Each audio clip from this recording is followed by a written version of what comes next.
Bueno, muy buenos días. El día de hoy vamos a tratar el tema de biología de grado décimo. Vamos, igual que como han visto con los demás cursos, vamos a hacer una pequeña introducción y un pequeño resumen de lo que ya hemos visto. En este caso, vamos a tratar varias temáticas. El origen de la vida,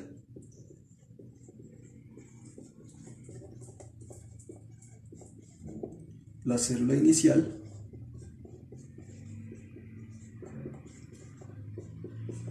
y cómo ésta cambió durante el tiempo para convertirse en lo que somos ahora, es decir, la evolución. Por otro lado, también vamos a ver ADN, su estructura,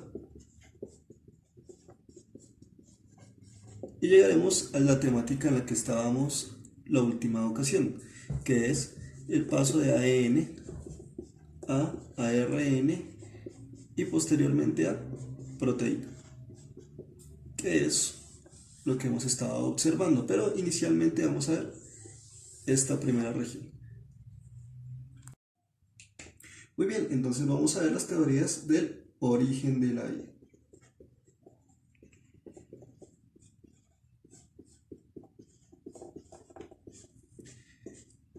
Si bien hay muchas teorías que nos explican el origen de la vida, tenemos que tener en consideración las que son meramente científicas, es decir, que no son en particular de carácter filosófico o religioso, ya que en este caso necesitamos buscar teorías que tengan alguna fundamentación práctica o tengan alguna, digamos, evidencia científica. Entonces, pero aún así vamos a tocarlas rápidamente, las que son, digamos, de origen filosófico o religioso. Está inicialmente el creacionismo, que nos habla desde el punto de vista cristiano, cómo se formaron, bueno, la vida a partir de un ser supremo. El otro es la generación espontánea,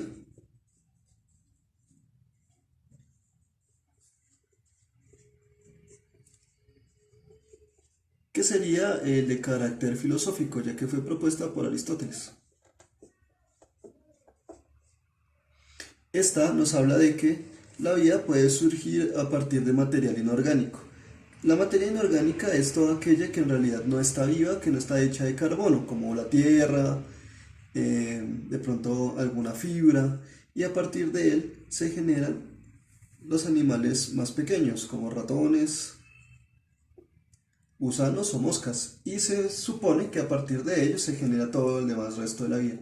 La generación espontánea, como dice su palabra espontánea, es que la vida se genera en cualquier momento y empieza a partir de ella que se genera más vida. Quiere decir, se genera simultáneamente con el resto de la materia. Bueno, el siguiente sería el caldo nutritivo.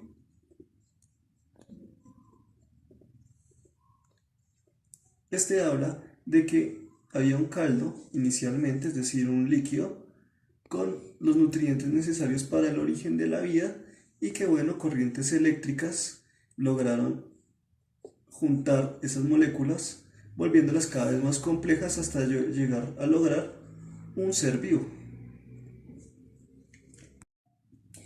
¿Cómo se realizó esto experimentalmente? Entonces, en una caja de Petri, es decir, en un pequeño recipiente de vidrio, se colocó un líquido con todos los elementos que componen la vida: carbono, hidrógeno, oxígeno, azufre, fósforo, entre otros, y se fueron dando diferentes corrientes eléctricas y posteriormente volvieron a mirar la misma caja a ver qué encontraron. Y encontraron moléculas pequeñas de azúcares, proteínas,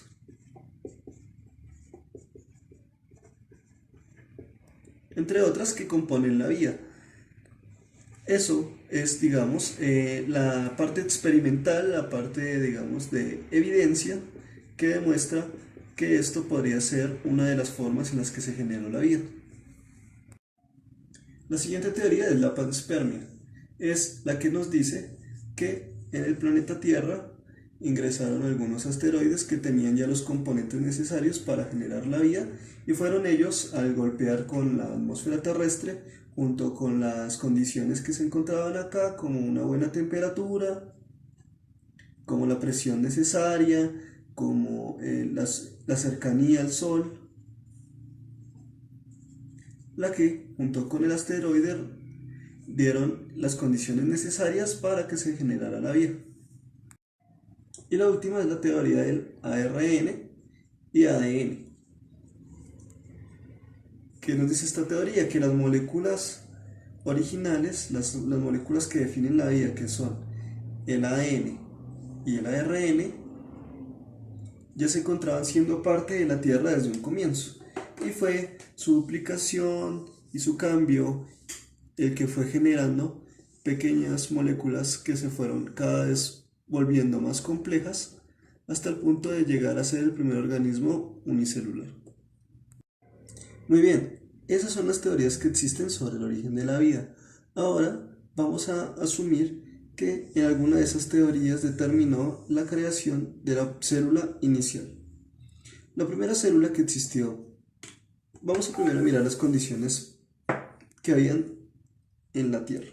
Entonces, la Tierra, antes de ser como era, después de la formación, nosotros sabemos, tenía gran actividad volcánica y eso generó una capa de diferentes gases de invernadero, como son el CO2, grandes cantidades de azufre, grandes cantidades de cianuro, etc. Una serie de gases que, como ustedes podrán notar, son gases que no son viables para la vida como la conocemos hoy en día, pero asumimos que después de la creación de la vida se generaron las primeras células. Estas células ya tenían su ADN y ARN, pero tienen una diferencia particular a las células que vemos el día de hoy en, por ejemplo, nuestros cuerpos o las plantas, y es que esta célula es lo que nosotros llamamos una cianobacteria.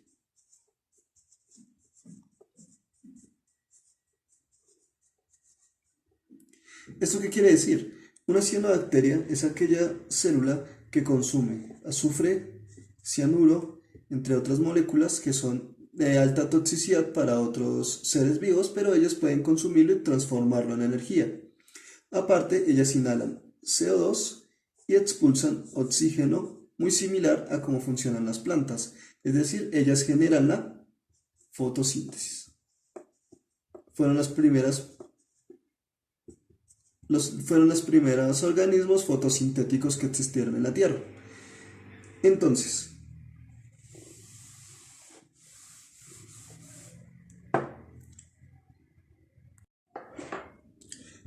como podemos determinar, esta cianobacteria era una célula que inhalaba CO2, es decir, ingresaba gases como CO2 y liberaba gases como oxígeno molecular. Estas células, al ser las más simples, al ser las iniciales, tenían todo su material genético regado a través de, todo su citoplasma. Tampoco tenía organelos, lo único que tenía era su membrana celular que la diferenciaba de otras. Estas células se encuentran incluso al día de hoy y son denominadas procariotas o procariontes. Las células procariotas son aquellas que tienen todo su material genético en el citoplasma, por lo tanto no tienen ni un núcleo definido y tampoco ningún organelo, en general ningún organelo, sino que todas sus funciones generales se encuentran regadas en toda la región en donde ellas permanecen. Entonces, al generar esta gran cantidad de oxígeno, al pasar muchos millones de años, la Tierra cambió su atmósfera y los gases de invernadero, que son los que la célula utilizaba para generar energía, dejaron de ser ellos y se transformaron en lo que nosotros llamamos ahora la capa de ozono, que es una capa en general de grandes cantidades de oxígeno, liberadas principalmente por estas células cianobacterias y posteriormente por lo que nosotros llamamos plancton. Esas son en general los microorganismos que son los que más generan oxígeno en el planeta. Ahora, fue a partir de ellas y es por ellas que nuestra Tierra tiene una temperatura más baja de la que tenía inicialmente, una capa de ozono y ¿cómo decirlo? Suficientes nutrientes, principalmente azúcares, que eran los que ellos sintetizaban al ingresar CO2, como cualquier organismo fotosintético. Son estos azúcares, estos nutrientes, el oxígeno y la temperatura que ellas generaron, que fue la que generó la capacidad de la Tierra para poder albergar vida más compleja. Bueno, muy bien, entonces podemos determinar que esa célula cianobacteria de la que estuvimos hablando, esta célula cianobacteria,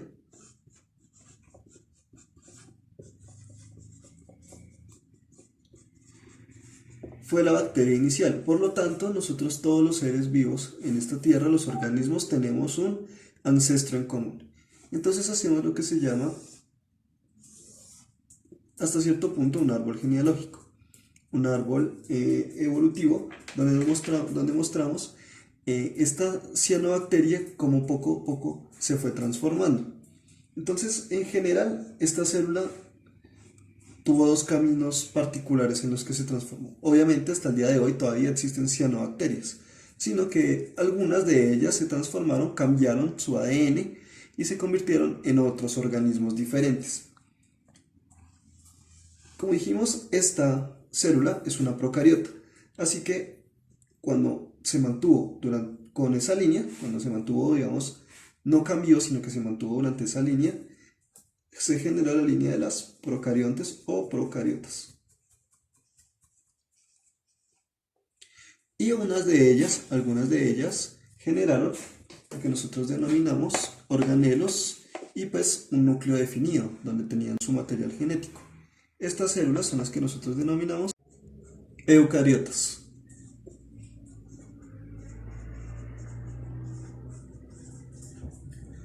Eucaria o eucariotas son aquellos organismos que su célula tiene un núcleo definido y ahí es donde tienen su material genético. Las procariotas, por otro lado, son las que, como ya dijimos, tienen todo su material genético en el citoplasma, igualmente que el resto de las funciones que normalmente se generarían en unos organelos particulares. Entonces las procariotas, pues también se dividieron en varios diferentes tipos de organismos, igual que las eucarias. Generaron varios tipos de organismos. Lo principal que debemos decir es que las procariotas son células que no tienen, así como no tienen un núcleo definido, no tienen la posibilidad de especificarse en trabajos particulares. ¿Qué quiere decir eso? No pueden generar tejidos, no pueden juntarse unas con otras. Entonces todos los organismos procariontes o procariotas son unicelulares.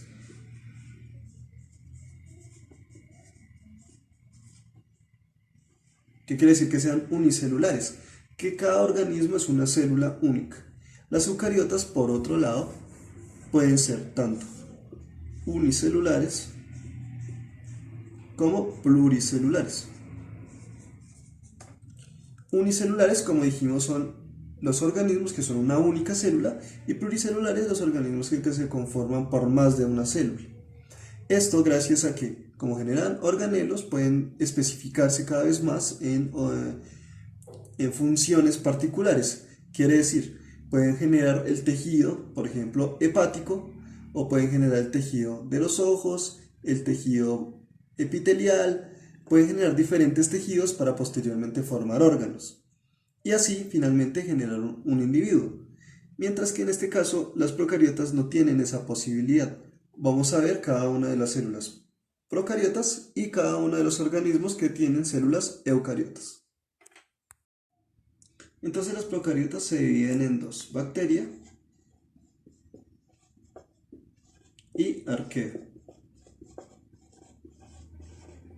que se escribe archaea. Las eucariotas, por otro lado, se dividen en los diferentes reinos que nosotros conocemos: animal, vegetal, fungi, que son los hongos, protozoos y algas. Todos estos tienen células que tienen los organelos bien definidos y el material genético en el núcleo. Animal, vegetal y fungi son pluricelulares. Es decir, están formados por más de una célula. Pero los fungis, junto con protozoos y algas, también podrían llegar a ser unicelulares. ¿Qué quiere decir? Que cada uno de ellos es una única célula. Vale, entonces, así como nos hemos dado cuenta, el material genético es la parte más importante de cualquier organismo y se encuentra en el núcleo de la mayoría de las células cuando son eucariotas. Entonces, ese material genético determina las características de un individuo.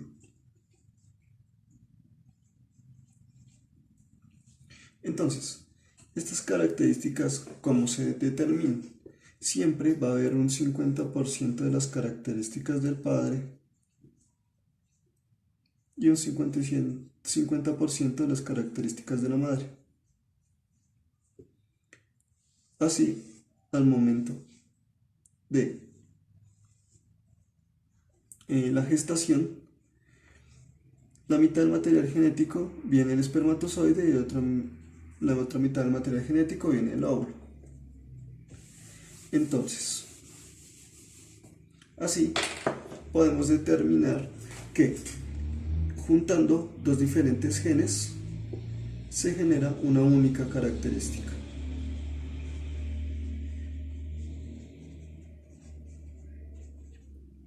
Estos genes se determinan a partir de lo que nosotros denominamos cromosomas, los cuales son una serie de ADN súper enrollado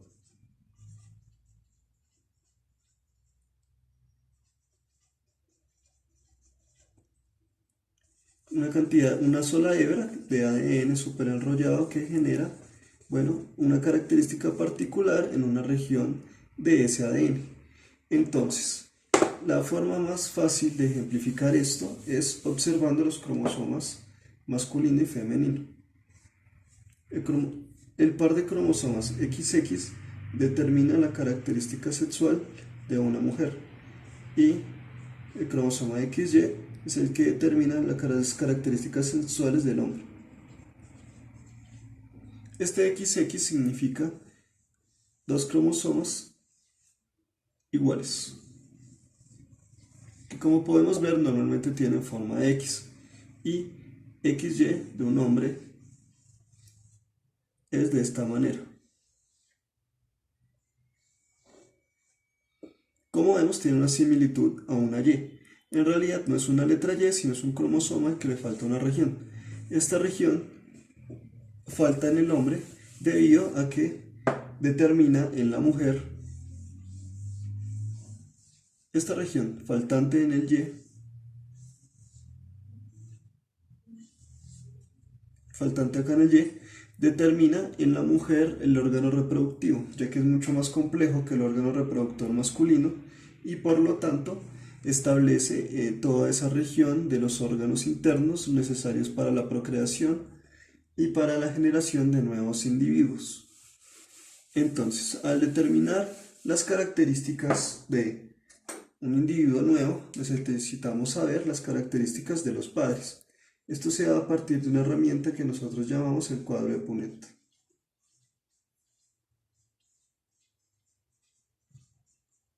El cuadro de Punnett, como dijimos, es una herramienta para determinar las características de los padres y así poder establecer las posibles características de los hijos. Entonces, supongamos, vamos a mirar el ejemplo más sencillo, que es con el padre y la madre en el caso de la sexualidad. Entonces, imaginemos, acá tenemos a la madre, acá tenemos al padre. Como sabemos, entonces toda característica se da por un par de cromosomas o un par de genes o alelos, también son llamados alelos, que determinan las características del individuo. Un par de alelos X son los que determinan la mujer y un alelo X con un alelo Y determinan al hombre. Entonces lo que hacemos es colocar en cada uno de estos cuadros una de las características de la madre y lo juntamos con una de las características del padre.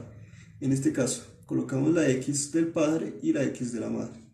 Igualmente en esta región, esta X se coloca acá y esta X acá.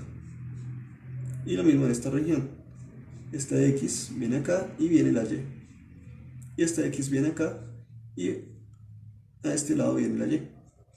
Entonces, como podemos observar, de 4 cuadros, 2 son un par de X y 2 son un par de X y Y.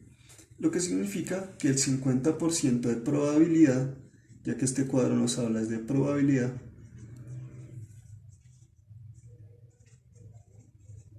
el 50% es hombre y el 50% es mujer.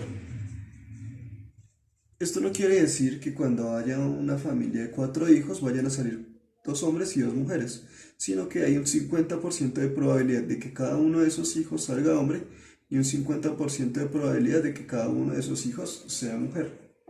Ahora, no todos los alelos son iguales en esos casos, en nuestros casos. Quiere decir, hay alelos que son dominantes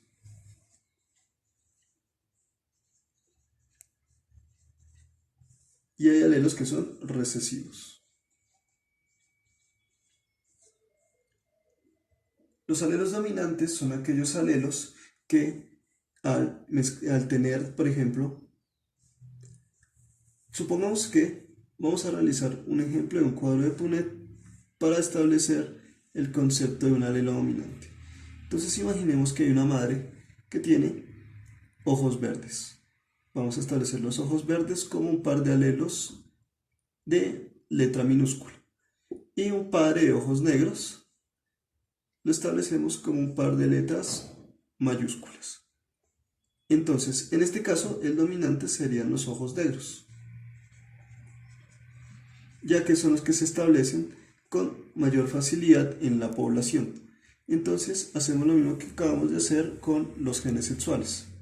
Colocamos el A del padre y la A minúscula de la madre, acá la A mayúscula del padre y la minúscula de la madre, lo mismo en el cuadro de abajo.